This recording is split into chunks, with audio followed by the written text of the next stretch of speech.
E hoje eu quero falar que esse Senhor é o Todo-Poderoso. É uma expressão muito usada nas Escrituras que falam sobre o poder de Deus. Tudo isso aponta para a soberania. Um assunto que eu quero falar em outra ocasião é sobre o reinado de Deus, que também aponta para o poder, mas são ênfases complementares. Hoje eu quero me deter no Deus, nosso Senhor é o Todo-Poderoso. E uma das características fundamentais relacionadas ao poder de Deus é a autonomia. É algo fundamental em Deus. Deus é um ser autônomo. Ele tem uma absoluta capacidade de fazer o que faz e como faz. Deus não depende de ninguém. Deus não depende de terceiros. Eu vou voltar a falar sobre isso. Ele pode, de fato, e ele assim o faz, se agenciar por meios. Então, por exemplo, ordinariamente, ele se agencia pela igreja na pregação do evangelho, mas Deus não precisa da igreja para fazer isto. Deus usa pessoas para responder às nossas orações. Nós, muitas vezes, inconscientemente, somos agentes de Deus em resposta à oração de alguém, mas Deus não depende disso, porque todo o poder pertence a Ele. E dentro desse conceito, nós vemos biblicamente que Deus é soberano em si mesmo. Ele é totalmente livre. A onipotência faz parte da natureza de Deus. Não há impossíveis para Deus. Tudo aquilo que Ele deseja realizar, Ele pode realizar. Não há impedimentos. Não há como alguém impedir Deus se Ele assim o fazer. Isso traz muito consolo para nós, como pregadores, porque a despeito muitas vezes de nossa desobediência, de nossa infidelidade, de nossa falta de compreensão da mensagem bíblica, Deus usa. E Deus já converteu muitas pessoas, mesmo através de ímpios, porque Deus é o Senhor. E essa compreensão é muito clara em Paulo, quando ele fala que alguns pregavam a Cristo por inveja e porfia, e Deus se vale disso. Deus usou Judas Iscariote. Nunca aparece na Bíblia nenhum relato em que Judas foi suficiente para impedir a palavra de Deus. Deus é todo-poderoso. Ele pode fazer tudo como, quando e do modo que Ele quer. Ele tem capacidade para isso. E a Bíblia nos chama a atenção para o fato que tudo Deus faz como lhe agrada. O Salmo 115 nos chama a atenção para isso, o Salmo 135. Só que quando nós pensamos isto em termos humanos, isso é terrível. Isso é terrível. Mas se nós pensarmos em termos de Deus, é outra coisa, totalmente diferente. Por que é terrível no sentido humano? Pensemos em termos de sistema de governo. O sistema de governo democrático, a sua ênfase não é que todos falem, que todos votem. A ênfase é outra. A ênfase é para que uma pessoa não governe sozinho.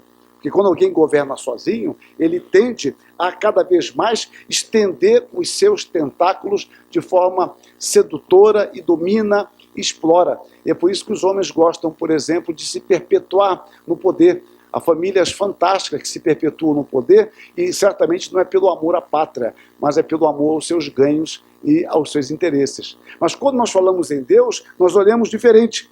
Deus se mostra coerente com as demais perfeições de Deus.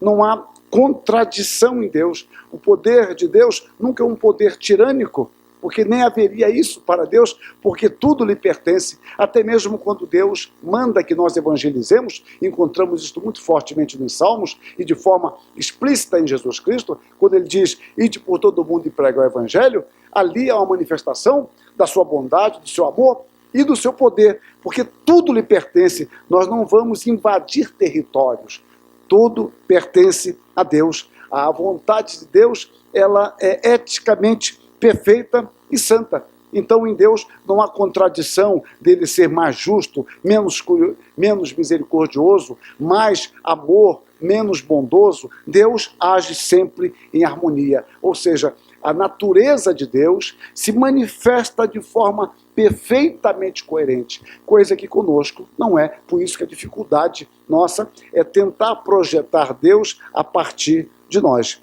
Acontece que essa soberania de Deus, ela vai muito além do que nós podemos perceber. E nós podemos fazer uma distinção bíblica muito importante. Eu sempre digo que as categorias, elas são importantes quando nos ajudam a entender melhor.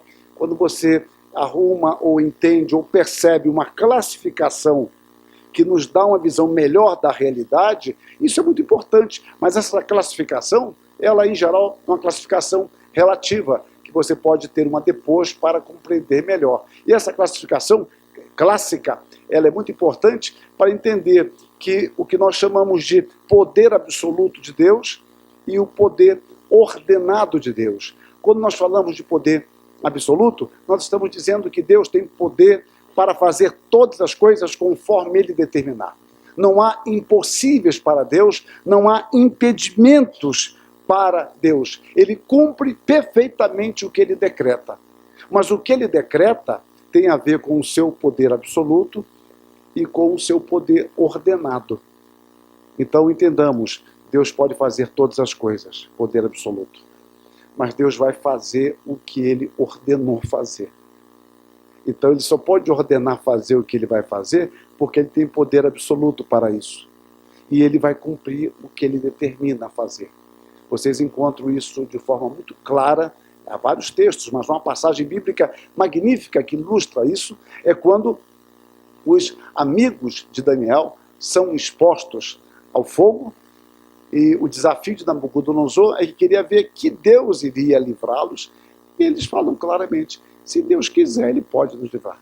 Se Deus quiser. Se Ele não quiser, vamos morrer, obviamente, mas não vamos negar. A questão é, Deus tem poder para livrá-los? Tem.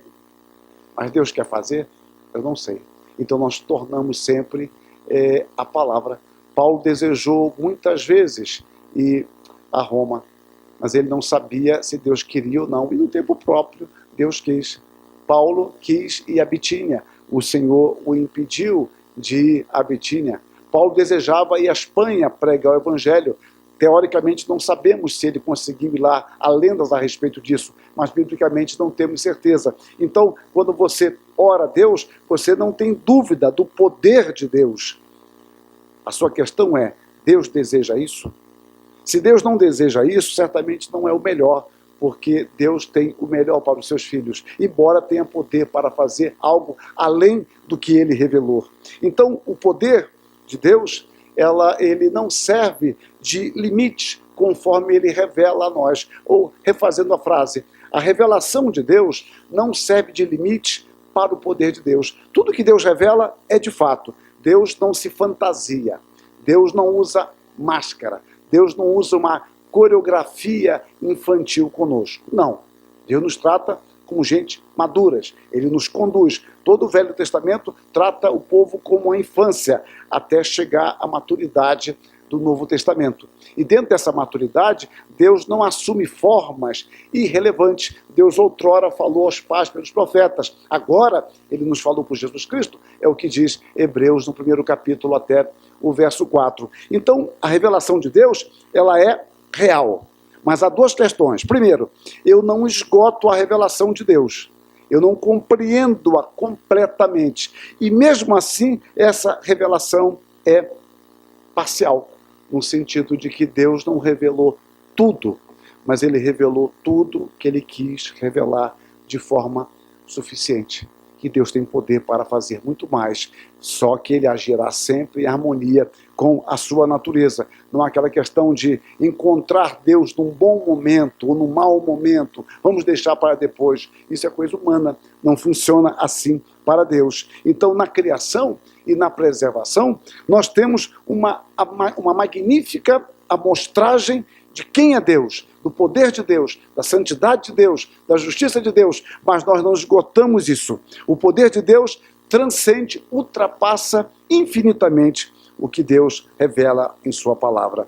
O seu poder é maior do que tudo que Deus criou. Então, Deus criou o universo. Deus poderia criar quantos universos Ele assim quisesse. Nós temos uma amostragem. Deus cria o nosso planeta. Deus cria o homem e a mulher. E Deus dá início ao tempo nessa história. Deus dá o início ao tempo e ao espaço e assim dirige a história. Isso é uma amostragem verdadeira, mas Deus pode fazer muito mais do que isso. E o poder de Deus é um poder autoexistente, porque os nossos poderes, eles são derivados. São derivados. E você, às vezes, se ufana do poder que você tem por causa de uma função que você ocupa, de um cargo que você tem, de um reconhecimento que você pode ter, do lugar onde você mora, dos bens que você tem. Então, nossos poderes são derivados de coisas. Eles não existem por si só. E você logo percebe isso. Quando esse poder derivado se esvai, muitos amigos vão também como que numa enxurrada dentro do ralo do interesse da existência humana. Agora, o poder de Deus não. O poder de Deus é dele. Deus não tem poder porque a igreja o cultua. Olha como as pessoas me adoram. Não, o poder de Deus parte dele. Ele é autoexistente, é autopreservado. E o salmista nos diz, nos céus estabeleceu o Senhor o seu trono. E o seu reino domina sobre tudo. Ele estabelece o seu trono. Não foi um trono estabelecido pelos homens, pela igreja. É Deus quem estabelece. E ele domina sobre tudo. Mas aí nos deparamos com uma dificuldade. Para nós, seres humanos, é o que eu digo, deixar Deus ser Deus. Porque é mais fácil para mim, dependendo das circunstâncias, criar um Deus que seja interessante. Então eu quero agora um Deus misericordioso e eu invoco a misericórdia. Eu quero agora um Deus justo e vingador, em geral para os meus inimigos. Deus justo e vingador. Um Deus amoroso, um Deus paciente. Então eu vou manipulando Deus, eu vou fabricando os deuses de acordo com o meu interesse. É uma tentação humana não reconhecer a Deus como o Senhor. Nós reconhecemos a Deus como Pai, gostamos disso, um Deus de amor, de misericórdia, um Deus tolerante, um Deus compreensivo, mas um Deus soberano, não. E é por isso, dentro dessa metodologia interpretativa muito natural ao ser humano, é que surge uma ideia, que de vez em quando você percebe essa ideia ainda, de que a fé em Deus é uma fé para os ignorantes. Simples. Essa utopia metodológica, ela encontrou o seu apogeu no século XIX com um homem, filho de pastor, que morreu louco, por sinal, não por ser filho de pastor, espero, mas ele morreu louco em 1900, chamado Nietzsche, quando Nietzsche prega que Deus está morto. E quando ele prega que Deus está morto, ele está dizendo, nós chegamos a um estágio tal que não precisamos mais crer em Deus. Daí a ideia de Deus é uma muleta para os fracos. Essa conversa é muito comum. Então, o homem precisa de Deus porque ele não consegue explicar todas as coisas, então eu atribuo uma fé em um ser qualquer transcendente. Mas agora, o homem chegou à maioridade, e a figura que ele usa é que nós estamos num barquinho em alto mar e podemos avançar. Deus está morto. Eu não preciso mais de Deus. Por isso, uma ideia tão propalada nas academias, mesmo nas confessionais, é que onde há ciência não há Deus. Deus fica limitado à esfera da ignorância. Agora eu sei. Se eu sei, eu não preciso mais de Deus. E a tentativa, então, humana, quando ainda crê em Deus, é nivelar Deus aos seus pecados. É tentar trazer Deus para o seu nível. Então o homem começa a avaliar Deus e começa a entender, ou tem a pretensão de entender, que Deus é semelhante a nós. Nós temos um exemplo claríssimo no Salmo 50. O povo estava pecando e Deus aparentemente estava quieto. E o povo começou a achar que Deus era semelhante a eles. E Deus diz, tens feito estas coisas, e eu me calei. Pensavas que eu era teu igual, mas eu te arguirei e porei tudo à tua vista.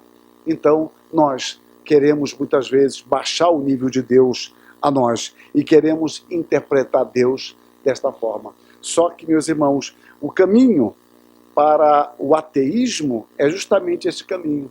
Porque conceber um Deus que não seja todo-poderoso não tem sentido algum. Se o meu Deus não é todo-poderoso, eu não preciso dele, eu não quero Deus, eu não preciso cultuá-lo. Se Deus é apenas um Deus frágil, um velhinho, caduco, que se lamenta pelos cantos da história e pelo espaço que lhe resta, esse Deus não serve de nada, não tem sentido. O caminho do ateísmo é este caminho, é o caminho da negação da soberania de Deus. Sem a soberania de Deus, não seria preciso Deus. Por outro lado, nós vemos biblicamente a dificuldade de nossa compreensão. E nós vamos evoluindo, vamos crescendo, a ciência vai crescendo, e é ótimo por isso, a ciência é um dom de Deus, mas quando nós usamos mal isso, nós colocamos Deus de fora. E nós queremos categorizar, racionalizar, colocar tudo dentro de definição e dentro de fórmulas. E Jó nos fala dessa dificuldade. Eis que isto são apenas as orlas dos seus caminhos. Que leve sussurro temos ouvido dele, mas o trovão do seu poder, quem entenderá? Repare, meus irmãos, Jó, um homem de extrema piedade e obediência a Deus. Quando ele fala do poder de Deus, ele fala, olha, nós temos ouvido apenas um sussurro, e o trovão da sua voz, quem vai poder suportar? Mas o fato, meus irmãos, é que Deus é Deus. Somente aquele que confia intensamente na soberania de Deus poderá encontrar paz em meio às suas angústias, em meio às suas circunstâncias, às vicissitudes da existência. Porque senão você vai ficar sempre temeroso, sempre pensando num Deus velhinho. Ah, se Deus fosse jovem como antes. Ah, se Deus tivesse poder, ele teria muito maior disposição. Mas quando o salmista diz, o Senhor é meu pastor, isso vale para a igreja hoje. É o Senhor e Rei, é o Deus Todo-Poderoso. Ele é o Deus que pode nos libertar de todas as nossas amarras. E conhecer a Deus, biblicamente, significa nos conhecer. Porque a partir de Deus, nós podemos ter uma visão adequada de nós mesmos, da realidade, do nosso papel nessa vida, de nosso papel na sociedade. Eu quero, dentro dessa perspectiva do Deus Todo-Poderoso, fazer o que eu estou chamando de um estudo de casos. Aliás, vai ser uma metodologia que eu vou usar de quando em quando. E essa metodologia, no caso de hoje, eu tomo o Salmo 11. O Salmo 11 é muito ilustrativo do que nós estamos dizendo. O Salmo 11, que é um salmo curto, nos mostra Davi em grande perigo. Os fundamentos do seu reino estavam totalmente ameaçados.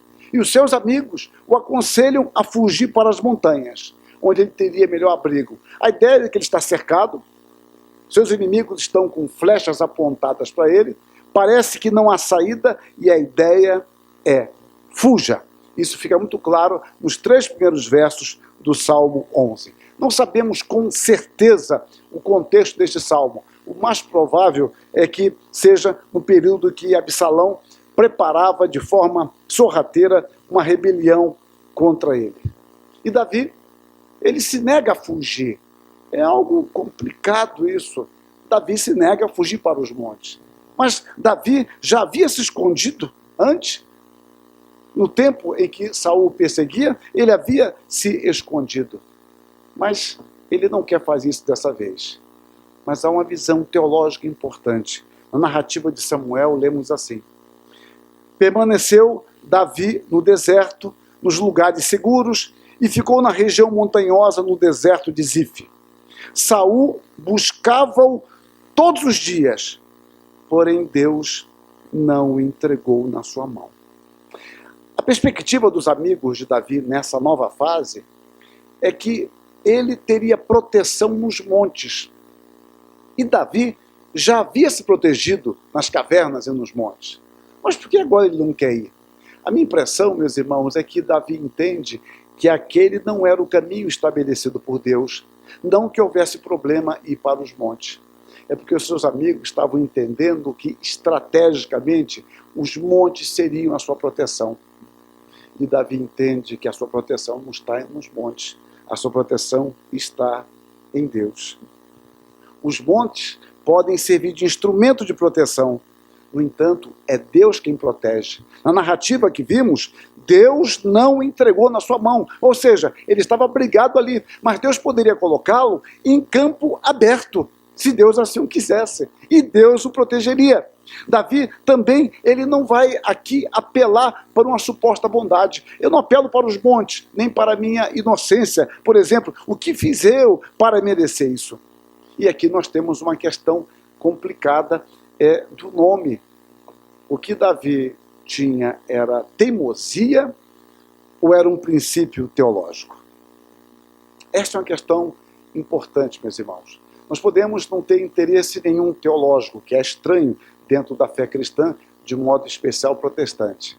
Mas também podemos ter um interesse teológico apenas porque isso nos fascina, eu acho interessante discutir, gosto da internet, ver esses programas idiotas de Vejam Só, né, debates infantis que não levam a nada, ninguém a nada, apenas grupinhos ficarem debatendo na internet quem é calvinista, quem é arminiano, sem saber que Deus pode salvar calvinista e arminiano se ambos se converterem. Então, nós perdemos a dimensão da fé cristã. Gostamos de debate pelo debate, apenas isso, para saber quem venceu. E perdemos a dimensão de que os debates, ou, desculpe-me, a nossa teologia, melhor dizendo, não é para debate, e que a nossa teologia, ela se faz conhecida pela nossa fé. A nossa fé, a nossa forma de viver, é um transpirar da nossa teologia. Então a questão de Davi no Salmo 11 era uma questão teológica, porque a nossa fé transpira aquilo que nós cremos. Eu posso me valer em fuga, mas eu confio em Deus que me protege, quer eu fuja, quer eu não. A sua visão teológica regia a sua percepção e, consequentemente, a sua atitude. Então, aprender mais sobre Deus não é apenas um deleite para debatermos, não que não haja lugar para isso dentro do contexto adequado. Paulo fala da defesa da fé, sem dúvida, mas não é para isso. Nós aprendemos mais isto para conhecer mais a Deus e este conhecimento se materializar em nossa conduta. A questão de Davi aqui era puramente teológica, qual era o fundamento da sua fé. Os seus amigos mandam que ele fuja, mas quem é o Deus em quem ele confia? Então, no verso 4, ele apresenta a resposta do Salmo 11. O Senhor está no seu santo templo. Nos céus tem o Senhor seu trono. Repara a ideia. O Senhor no seu santo templo, o Senhor tem o seu trono. Os seus olhos estão atentos. As suas pálpebras sondam os filhos dos homens. Reparem, ele enfatiza dois aspectos aqui. Ele enfatiza a santidade de Deus. Deus está no seu santo templo. E enfatiza o reinado. Hoje eu não estou falando sobre reinado, mas sobre o poder soberano de Deus. O nosso rei é santo. Davi tem como um dos fundamentos de sua fé a certeza de que seu Deus é santo. Ele é santo e ele é rei. Nos céus tem o Senhor o seu trono. Seus amigos poderiam ter uma visão terrena. Seus assessores poderiam ter uma visão puramente material. Podiam ser expert, muito bem pagos para isso, mas eles não tinham a dimensão da onipresença de Deus e do poder de Deus. O reino de Deus é o reinado de Deus, o seu governo absoluto sobre todas as coisas. Então nós evidenciamos a nossa teologia nos momentos de carência e também de fartura. Não nos iludamos.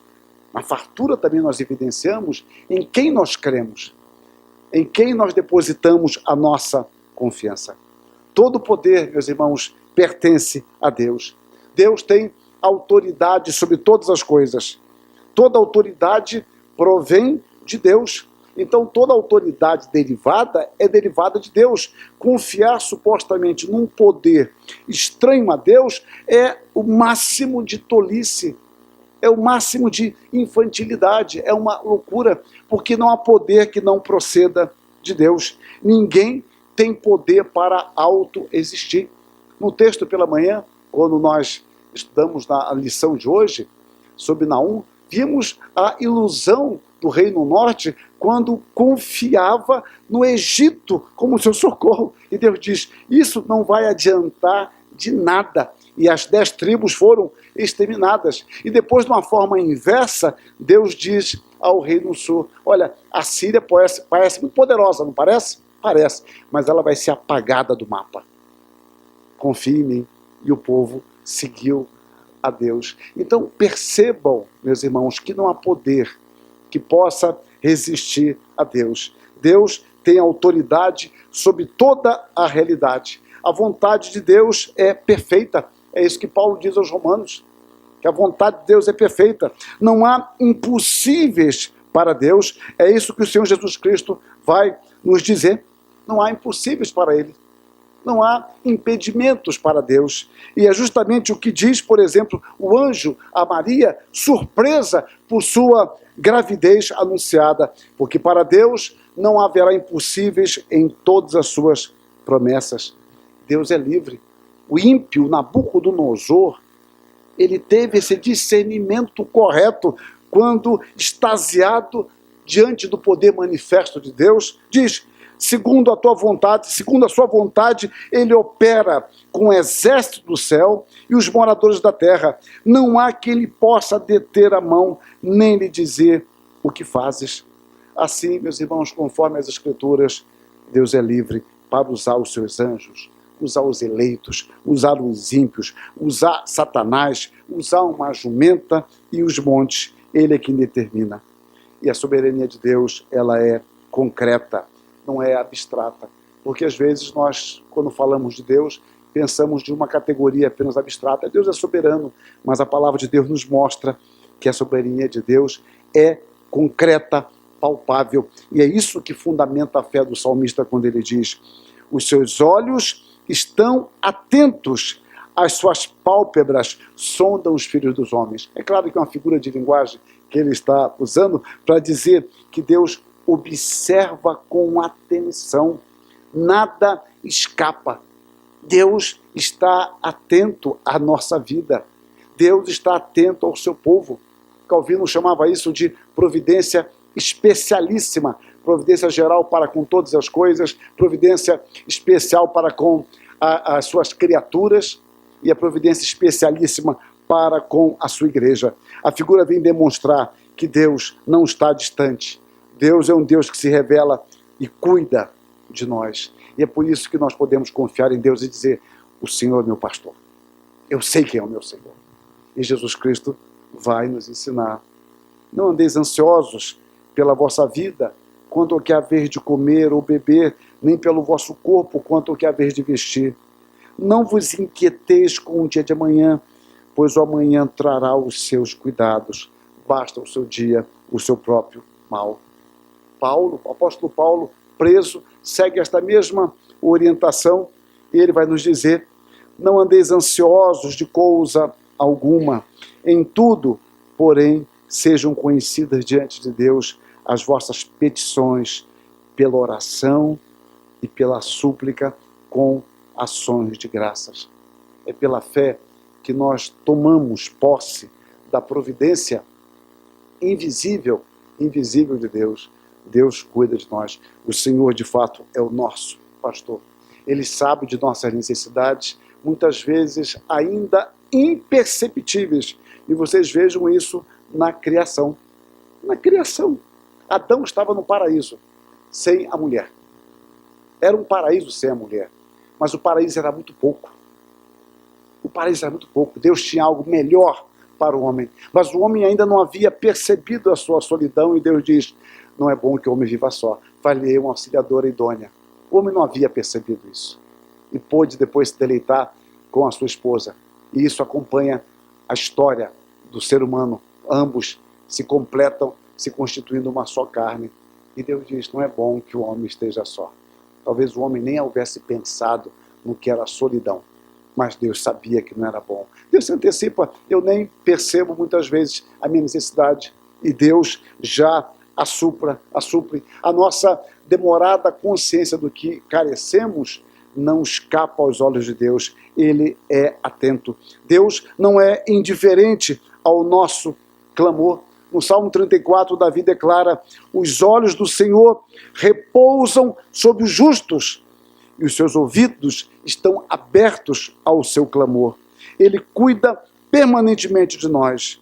No Salmo 121 que lemos, ele não permitirá que os teus pés vacilem, não dormitará aquele que te guarda, é certo que não dormita, ou seja, Deus não cochila, nem dorme o guarda de Israel. O cuidado de Deus é pessoal. Deus é o nosso Pai. Ele cuida, como eu sempre uso essa paráfrase, que na realidade é de Agostinho, Deus cuida de cada um de nós como se houvesse apenas um para cuidar. Este é o nosso pastor. Davi escreve, o Senhor tenho sempre a minha presença, estando ele à minha direita, não serei abalado. E o antídoto é apresentado por Paulo aqui quanto à nossa ansiedade.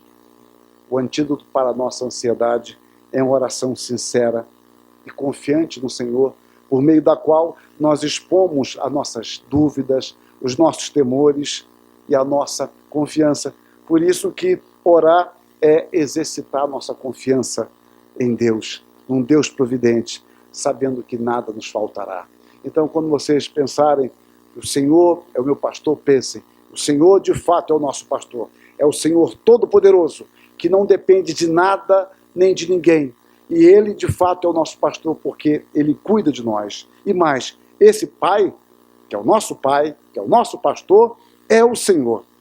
É o Senhor que cuida de nós. Que isso nos conforte, que nos alegre e que nos leve a colocar diante dEle em oração as nossas angústias, nossas incertezas, as nossas dúvidas, descansando nele. Ele guarda o seu povo. Ele, de fato, é o nosso pastor. Que Deus nos abençoe. Amém.